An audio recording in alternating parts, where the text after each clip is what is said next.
Princess Bride, Chapter 8, Honeymoon. Once the panic was well underway, Yellen realized he had next to no chance of bringing things immediately under control. Besides, the giant was terribly close now, and the roar of "No survivors" made it very hard to do any solid thinking. But fortunately, he had the sense to grab the one and only key to the castle and hide it on his person. Fortunately, too, Westley had the sense to look for such behavior. "Give me the key," Westley said to Yellen once Inigo had his sword securely pressuring Yellen's Adam's apple. "I have no key," Yellen replied. "I swear on the grave of my parents. May my mother's soul forever sizzle in torment if I am lying." "Tear his arms off," Westley said to Fezik, who was sizzling a bit himself now because there was a limit as to just how long a Holocaust cloak was really good for, and he wanted to strip a bit. But before he did that, he reached for Yellen's arms. "This key, you mean?" Yellen said, and he dropped it. And after Inigo had taken his sword, they let him run away. "Open the gate," Westley said to Fezik. "I'm so hot. Fezik said. Can I please take this thing off first?" And after Westley's nod, he pulled the flaming cloak away and left it on the ground, then unlocked the gate and pulled the door open long enough for them to slip through. "Lock it and keep the key, Fezik," Westley said. "It must be after 5:30 by now. Half an hour left to stop the wedding." "What do we do after we win?" Fezik said, working with the key, forcing the great lock to close. "Where should we meet? I'm the kind of fellow who needs instructions." Before Westley could answer, Inigo cried out and readied his sword. Count Rugen and 4 palace guards were rounding a corner and running toward them.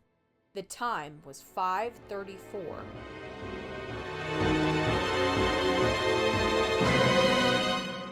The wedding itself did not end until 5:31, and Humperdinck had to use all of his persuasive abilities to get even that much accomplished. As the screaming from outside the gate burst all bounds of propriety, the prince interrupted the archdeacon with the gentlest manner and said, "Holiness, my love is simply overpowering my ability to wait. Please skip on down to the end of the service." The time was then 5:27.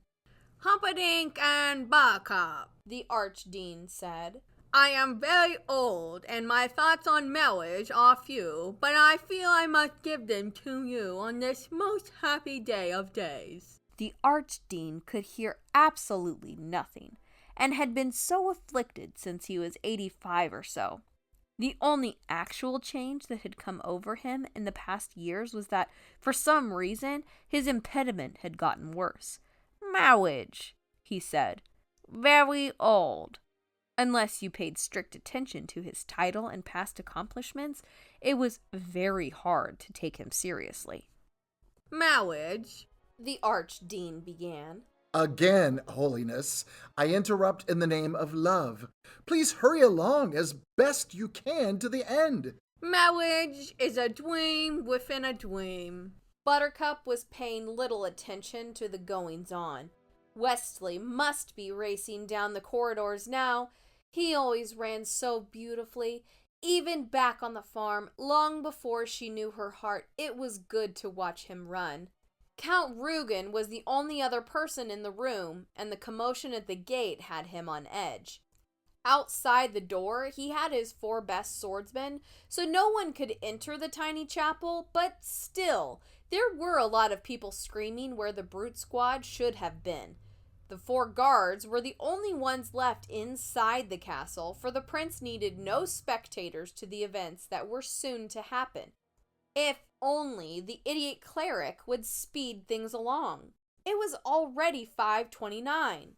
"The dream of love wrapped within the greater dream of everlasting West. Eternity is our friend, remember that, and love will follow you forever." It was 5:30 when the prince stood up and approached the archdeacon firmly. "Man and wife," he shouted. "Man and wife, say that." "I'm not there yet," the archdeacon answered. "You just arrived," the prince replied. "Now." Buttercup could picture Westley rounding the final corner. There were 4 guards outside waiting. At 10 seconds per guard, she began figuring, but then stopped because numbers had always been her enemy. She looked down at her hands. Oh, I hope he thinks I'm still pretty, she thought. Those nightmares took a lot out of me. Man and wife, you're man and wife, The Archdean said. Thank you, Holiness. The prince said, whirling toward Rugen. Stop that commotion. He commanded. And before his words were finished, the count was running for the chapel door. It was 5:31.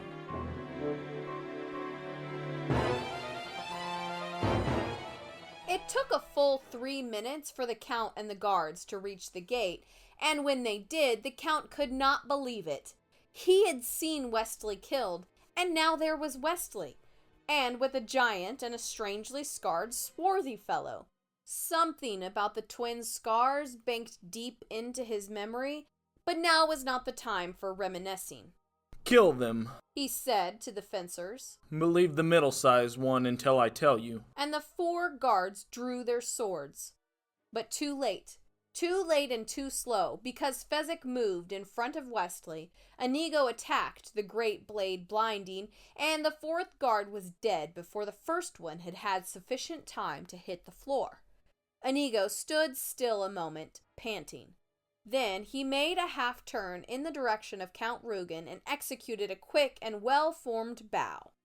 Hello, He said, my name is Inigo Montoya. You killed my father. Prepare to die. and in reply the Count did a genuinely remarkable and unexpected thing. He turned and ran. It was now 5:37.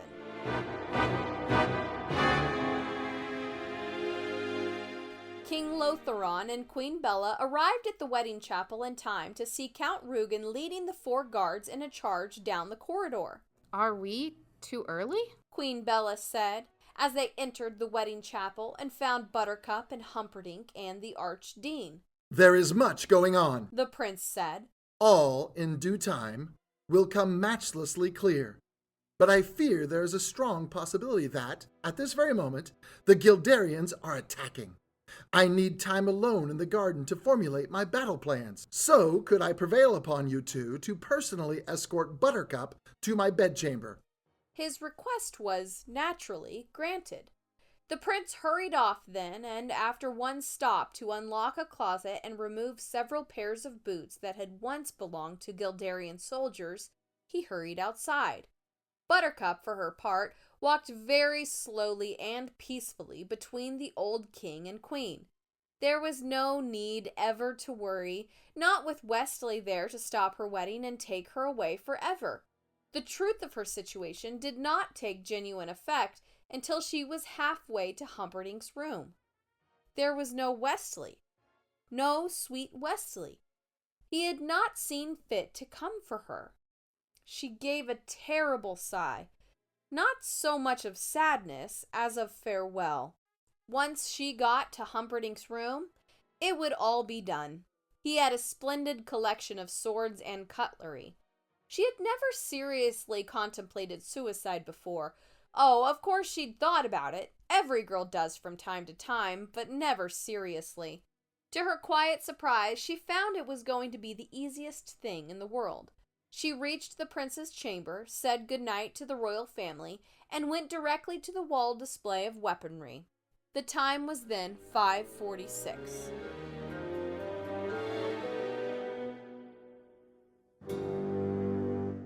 Inigo, at 5:37, was so startled at the count's cowardice that for a moment he simply stood there. Then he gave chase, and of course he was faster, but the count made it through a doorway, slammed and locked it, and Inigo was helpless to budge the thing. Fezik, He called out desperately. Fezik, break it down. But Fezik was with Westley. That was his job, to stay and protect Westley. And though they were still within view of Inigo, Fezik could do nothing. Westley had already started to walk, slowly, weakly, but he was, under his own power, walking. Charge it. Fezik replied. Slam your shoulder hard. It will give for you. Inigo charged the door. He slammed and slammed his shoulder, but he was thin, the door otherwise. He's getting away from me. Inigo said. But Westley is helpless. Fezik reminded him. Fezik, I need you. Inigo screamed. I'll only be a minute. Fezik said, because there were some things you did no matter what, and when a friend needed help, you helped him. Westley nodded, kept on walking, still slowly, still weak, but still able to move. Hurry, Inigo urged. Fezik hurried. He lumbered to the locked door, threw his bulk against it hard. The door held. please. Inigo urged. I'll get it.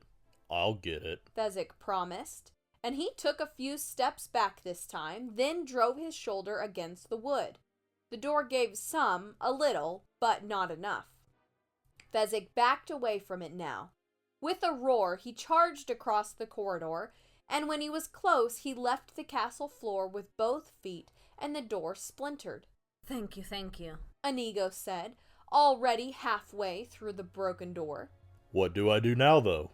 Fezik called. Back to Westley. Inigo answered, in full flight now, beginning chasing through a series of rooms. Stupid. Fezik punished himself with, and he turned and rejoined Westley. Only Westley was no longer there. Fezik could feel the panic starting inside him. There were half a dozen possible corridors. Which? Fezik said, trying to figure it out, trying for once in his life to do something right. You'll pick the wrong one knowing you. He said out loud, and then he took a corridor and started hurrying along it as fast as he could. He did pick the wrong one. Westley was alone now.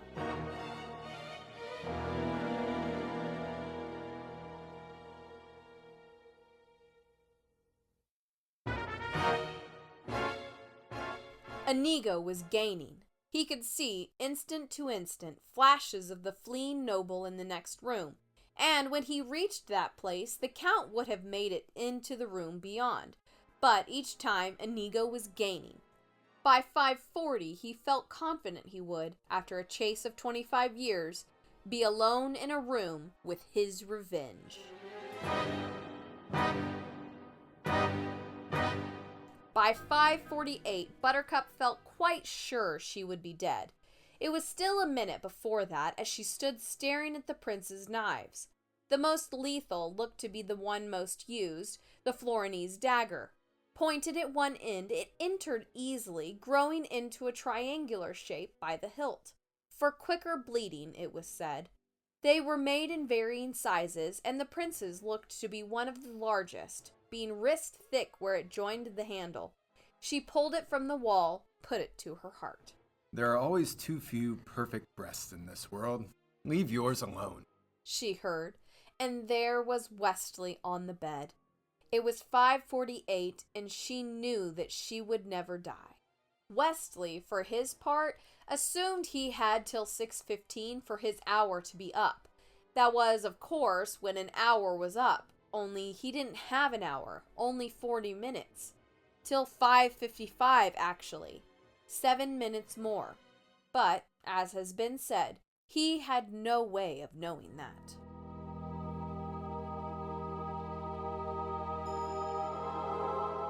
And Inigo had no way of knowing that Count Rugen had a Florinese dagger, or that he was expert with the thing. It took Inigo until 5:41 before he actually cornered the Count. In a billiard room. "Hello," he was about to say. "My name is Inigo Montoya. You killed my father. Prepare to die." What he actually got out was somewhat less. Hello, my name is And then the dagger rearranged his insides. The force of the throw sent him staggering backward into the wall. The rush of blood weakened him so quickly he could not keep his feet. Domingo, he whispered, and then he was, at 42 minutes after 5, lost on his knees. Buttercup was baffled by Westley's behavior. She rushed to him, expecting to be met halfway in a wild embrace. Instead, he only smiled at her and remained where he was, lying on the prince's pillows, a sword beside his body. Buttercup continued the journey alone and fell onto her very one and darling Westley. Gently. He said, At a time like this, that's all you can think to say? Gently? Gently. Westley repeated, not so gently this time. She got off him. Are you angry with me for getting married? She wondered. You are not married. He said softly. Strange his voice was. Not in my church or any other. But this old man did pronounce. Widows happen. Every day, don't they, Your Highness? And now his voice was stronger as he addressed the prince, who entered, muddy boots in hand. Prince Humperdinck dove for his weapons, and a sword flashed in his thick hands. To the death, He said, advancing. Westley gave a soft shake of his head. No, He corrected. to the pain. It was an odd phrase, and for the moment it brought the prince up short. Besides, why was the fellow just lying there? Where was the trap? I don't think I quite understand that. Westley lay without moving, but he was smiling more deeply now. I'll be only too delighted to explain. It was 5:50 now. 25 minutes of safety left. There were 5. He did not know that. How could he know that? Slowly, carefully, he began to talk. Inigo was talking too. It was still 5:42 when he whispered, I'm sorry, Father. Count Rugen heard the words, but nothing really connected until he saw the sword still held in Inigo's hand. You're that little Spanish brat I taught a lesson to. He said, coming closer now, examining the scars. It's simply incredible. Have you been chasing me all these years only to fail now? I think that's the worst thing I've ever heard of. How marvelous. Inigo could say nothing. The blood fauceted from his stomach. Count Rugen drew his sword. Sorry, Father. I'm sorry. I don't want your sorry. My name is Domingo Montoya, and I died for that sword, and you can keep your sorry. If you were going to fail, why didn't you die years ago and let me rest in peace? And then McPherson was after him too. Spaniards. I never should have tried to teach a Spaniard. They're dumb. They forget. What do you do with a wound? How many times did I teach you? What do you do with a wound? Cover it. Inigo said, and he pulled the knife from his body and stuffed his left fist into the bleeding. Inigo's eyes began to focus again, not well, not perfectly, but enough to see the Count's blade as it approached his heart. And Inigo couldn't do much with the attack, parry it vaguely, push the point of the blade into his left shoulder where it did no unendurable harm. Count Rugen was a bit surprised that his point had been deflected, but there was nothing wrong with piercing a helpless man's shoulder. There was no hurry when you had him. McPherson was screaming again. Spaniards, give me a Polak any time. At least the Polacks remember to use the wall when they have won. Only the Spaniards would forget to use a wall. Slowly, inch by inch, Inigo forced his body up the wall, using his legs just for pushing, letting the wall do all the supporting that was necessary. Count Rugen struck again, but for any number of reasons, most probably because he hadn't expected the other man's movement, he missed the heart and had to be content with driving his blade through the Spaniard's left arm. Inigo didn't mind. He didn't even feel it. His right arm was where his interest lay, and he squeezed the handle, and there was strength in his hand, enough to flick out at the enemy, and Count Rugen hadn't expected that either, so he gave a little involuntary cry and took a step back to reassess the situation. Power was flowing up from Inigo's heart to his right shoulder, and down from his shoulder to his fingers, and then into the great six-fingered sword, and he pushed off from the wall then, with a whispered, Hello, my name is Inigo Montoya. You killed my father. Prepare to die. And they crossed swords. The Count went for the quick kill, the inverse Benetti. No chance. Hello, my name is Inigo Montoya. You killed my father. Prepare to die. Again they crossed, and the Count moved into a Morozo defense, because the blood was still streaming. Inigo shoved his fist deeper into himself. Hello, my name is Inigo Montoya. You killed my father. Prepare to die. The Count retreated around the billiard table. Inigo slipped in his own blood. The Count continued to retreat, waiting. Hello, my name is Inigo Montoya. You killed my father. Prepare to die. He dug with his fist, and he didn't want to think what he was touching and pushing and holding into place, but for the first time he felt able to try a move, so the six-fingered sword flashed forward, and there was a cut down one side of Count Rugen's cheek. Another flash. Another cut, parallel, bleeding. Hello, my name is Inigo Montoya. You killed my father. Prepare to die. Stop saying that! The Count was beginning to experience a decline of nerve.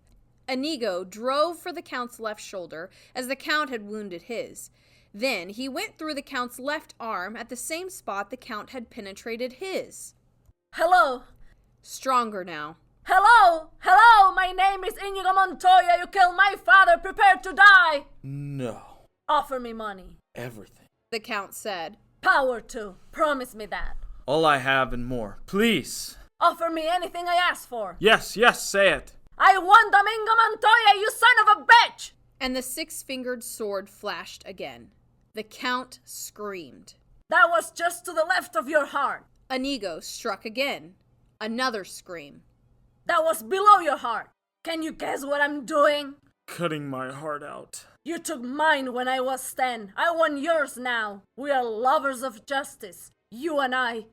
What could be more just than that?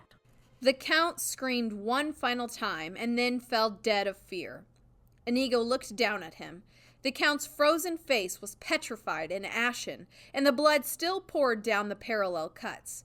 His eyes bulged wide, full of horror and pain. It was glorious, if you liked that kind of thing.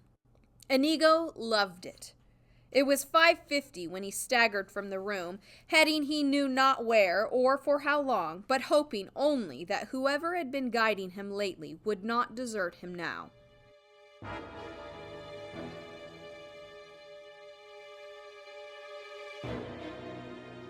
I'm going to tell you something once, and then whether you die or not is strictly up to you. Westley said, lying pleasantly on the bed. Across the room, the prince held the sword high. What I'm going to tell you is this.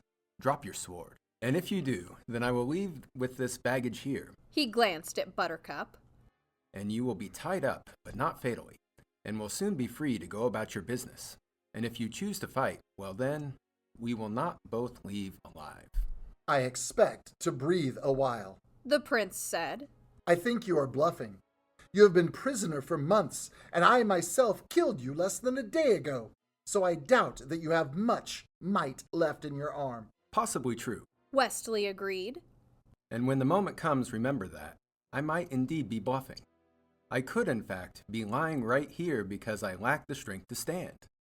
All that, weigh carefully. You are only alive now because you said, to the pain. I want that phrase explained. My pleasure. It was 5:52 now. 3 minutes left. He thought he had 18. He took a long pause, then started speaking. Surely, you must have guessed I am no ordinary sailor. I am, in fact, Roberts himself. I am, in fact, not the least surprised or awed. To the pain means this. If we duel and you win, death for me. If we duel and I win, life for you. But life on my terms. Meaning? It could all still be a trap. His body was at the ready. There are those who credit you with skill as a hunter, though I find that doubtful. The prince smiled. The fellow was baiting him. Why? And if you hunt well, then surely, when you tracked your lady, you must have begun at the cliffs of insanity. A duel was fought there, and if you noted the movements and the strides, you would know that those were masters battling. They were. Remember this, I won that fight. And I am a pirate. We have our special tricks with swords. It was 5:53. I am not unfamiliar with steel. The first thing you lose will be your feet. Westley said. The left, then the right, below the ankle. You will have stumps available to use within 6 months. Then your hands, at the wrist. They heal somewhat quicker. 5 months is a fair average. And now Westley was beginning to be aware of strange changes in his body, and he began talking faster, and louder. Next, your nose. No smell of dawn for you. followed by your tongue, deeply cut away. Not even a stump left. And then your left eye. And then my right eye, and then my ears, and shall we get on with it? The prince said. It was 5:54. Wrong. Westley's voice rang across the room. Your ears you keep, so that every shriek of every child at seeing your hideousness will be yours to cherish. Every babe that weeps in fear at your approach, every woman that cries, "Dear God, what is that thing?" will reverberate forever with your perfect ears. That is what to the pain means. It means that I leave you to live in anguish, in humiliation, in freakish misery, until you can stand it no more. So there you have it, pig. There you know, you miserable vomitous mass. And I say this now, and live or die is up to you. Drop your sword. The sword crashed to the floor. It was 5:55. Wesley's eyes rolled into his head and his body crumpled and half pitched from the bed, and the prince saw that and went to the floor, grabbing for his sword, standing, starting to bring it high when Westley cried out, "Now you will suffer to the pain." His eyes were open again, open and blazing. I'm sorry. I meant nothing. I didn't. Look! And the prince dropped his sword a second time. Tie him. Westley said to Buttercup. Be quick about it. Use the curtain sashes. They look enough to hold him. You do it so much better, Buttercup replied. I'll get the sashes, but I really think you should do the actual tying. Woman! Westley roared. You are the property of the dread pirate Roberts, and you do what you're told. Buttercup gathered the sashes and did what she could with tying up her husband. Humperdinck lay flat while she did it. He seemed strangely happy. I wasn't afraid of you, he said to Westley. I dropped my sword because it will be so much more pleasure for me to hunt you down. You think so, do you? I doubt you'll find us. I'll conquer Gilder, and then I'll come for you. The corner you least expect. When you round it, you will find me waiting. I am the king of the sea. I await you with pleasure. He called out to Buttercup. Is he tied yet? Sort of. There was movement at the doorway, and then Inigo was there. Buttercup cried out at the blood. Inigo ignored her, looked around. Where's Fezik? Isn't he with you? Westley said. Inigo leaned for a moment against the nearest wall, gathering strength. Then he said, Help him up. To Buttercup. Westley? Buttercup replied. Why does he need me to help him? Because he has no strength. Now, do what you're told. Inigo said, and then suddenly on the floor the prince began struggling mightily with the sashes, and he was tied and tied well, but power and anger were both on his side. You were bluffing. I was right the first time, Humperdinck said, and Inigo said, That was not a clever thing of me to let slip. I'm sorry. And Westley said, Did you at least win your battle? And Inigo said, I did. And Westley said, Let us try to find some place to defend ourselves. At least perhaps we can go together. And Buttercup said, I'll help you up, poor darling. And Fezik said, Oh, Inigo, I need you. Please, Inigo. I'm lost and miserable and frightened, and I just need to see a friendly face. They moved slowly to the window. Wandering lost and forlorn through the prince's garden was Fezik, leading the 4 giant whites. Here, Inigo whispered. 3 friendly faces, Fezik said, kind of bouncing up and down on his heels, which he always did when things were looking up. Oh, Inigo, I just ruined everything, and I got so lost, and when I stumbled into the stables and found these pretty horses, I thought 4 was how many of them there were, and 4 was how many of us there were too. And if we found the lady, hello lady, and I thought, why not take them along with me in case we all ever run into each other? He stopped a moment, considering. And I guess we did. Inigo was terribly excited. Fezik, you thought for yourself, he said. Fezik considered that a moment too. Does that mean you're not mad at me for getting lost? If only we had a ladder, Buttercup began. Oh, you don't need a ladder to get down here. Fezik said. It's only 20 feet. I'll catch you. Only do it one at a time, please. There's not enough light, so if you all come at once, I might miss. So while Humperdinck struggled, they jumped, one at a time, and Fezik caught them gently and put them on the whites, and he still had the key so they could get out the front gate. And except for the fact that Yellen had regrouped the brute squad, they would have gotten out without any trouble at all. As it was, when Fezik unlocked the gate, they saw nothing but armed brutes in formation, Yellen at their lead, and no one smiling. Westley shook his head. I am dry of notions. Child's play. Of all people, Buttercup said, and she led the group toward Yellen. The Count is dead. The prince is in grave danger. Hurry now, and you may yet save him. All of you, go. Not a brute moved. They obey me, Yellen said. and I am in charge of enforcement and... And I, Buttercup said. I, she repeated, standing up in the saddle, a creature of infinite beauty and eyes that were starting to grow frightening. I, she said for the third and last time, am the queen! There was no doubting her sincerity, or power, or capability for vengeance.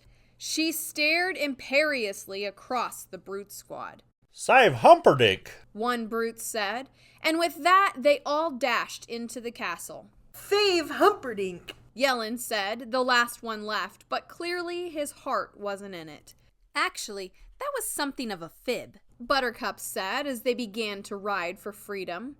Seeing as Lotheron hasn't officially resigned, but I thought, I am the queen sounded better than I am the princess. All I can say is, I'm impressed. Westley told her. Buttercup shrugged. I've been going to royalty school 3 years now. Something had to rub off. She looked at Westley. You all right? I was worried about you back on the bed there. Your eyes rolled up into your head and everything. I suppose I was dying again, so I asked the Lord of permanent affection for the strength to live the day. Clearly, the answer came in the affirmative. I didn't know there was such a fellow, Buttercup said. Neither did I, in truth, but if he didn't exist, I didn't much want to either. The four great horses seemed to almost fly toward Florin Channel. It appears to me as if we're doomed then, Buttercup said. Westley looked at her. Doomed, madam? To be together until one of us dies. I've done that already, and I haven't the slightest intention of ever doing it again, Westley said. Buttercup looked at him. Don't we sort of have to sometime? Not if we promise to outlive each other, and I make that promise now. Buttercup looked at him. Oh, my Westley, so do I. And they lived happily ever after, my father said. Wow, I said. He looked at me. You're not pleased? No, it's just, it came so quick, the ending. It surprised me. I thought there'd be a little more is all. I mean, was the pirate ship waiting, or was that just a rumor like it said?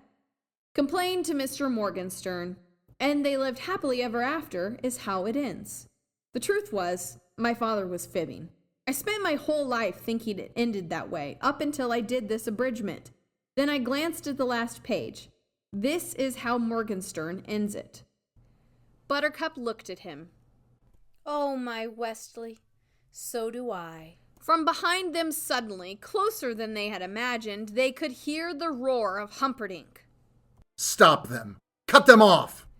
They were admittedly startled, but there was no reason for worry. They were on the fastest horses in the kingdom, and the lead was already theirs. However, this was before Inigo's wound reopened, and Westley relapsed again, and Fezik took the wrong turn, and Buttercup's horse threw a shoe. And the night behind them was filled with the crescendoing sound of pursuit. That's Morgenstern's ending. A Lady or the Tiger type effect. This was before The Lady or the Tiger, remember?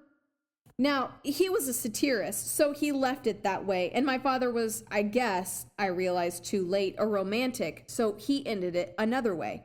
Well, I'm an abridger, so I'm entitled to a few ideas of my own.